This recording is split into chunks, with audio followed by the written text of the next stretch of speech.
चालू घडामोडी पाहण्यासाठी न्यूज केंद्र चॅनलला लाईक व सबस्क्राइब। 22 सप्टेंबर रोजी महायुतीतील घटक पक्ष राष्ट्रवादी काँग्रेस पक्ष व एकनाथ शिंदे गट शिवसेना यांच्यात जोरदार पक्षप्रवेश पाहायला मिळाला।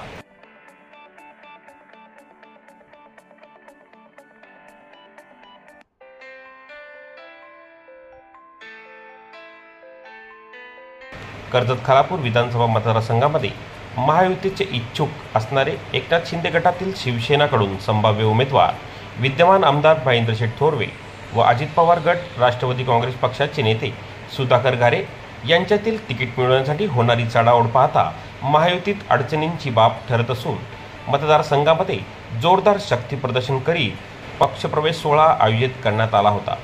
22 सप्टेंबर रोजी आमदार थोरवे यांनी कर्जत येथे शिवसेना भवन तर सुधाकर घारे यांनी खालापूर युकेश रिसॉर्ट व कर्जत कार्यालय अशा दोन्ही ठिकाणी मोठ्या प्रमाणात पक्षप्रवेश सोहळा आयोजित केला।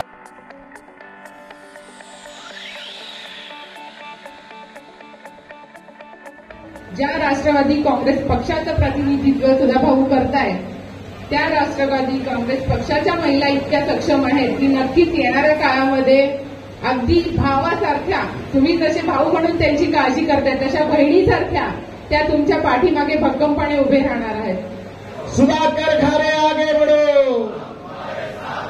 व्यासपीठावर उपस्थित असलेले आपल्या सर्वांचे आमदार सुधाकर शेठ घारे की उद्या भरत भगतने जरी सुधाकरचं काम करायचं नाही ठरवलं तरी सुधाकर घारे आमदार होणार हे वातावरण संपूर्ण मतदारसंघात। कोडिवली ग्रामपंचायतीमधील काही कार्यकर्ते आपल्याला सोडून गेले तर रोहिदास पिंडी सारख्या कार्यकर्त्यांनी आपल्याला साथ देण्याचं काम केलं। त्यांनी आपल्याला खऱ्या अर्थाने ताकद देण्याचं काम केलेलं आहे। त्यांच्याबरोबर 500हून अनेक कार्यकर्ते घेऊन ते आज राष्ट्रवादी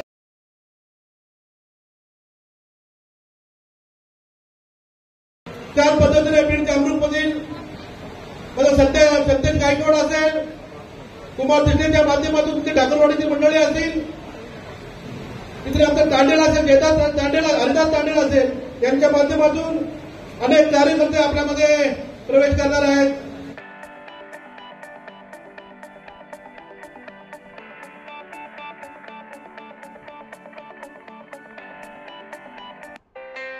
पक्षालाही सांगून जातोय मसूरकर साहेब, आपल्याला पुढच्या काळामध्ये ही भूमिका घ्यावी लागेल।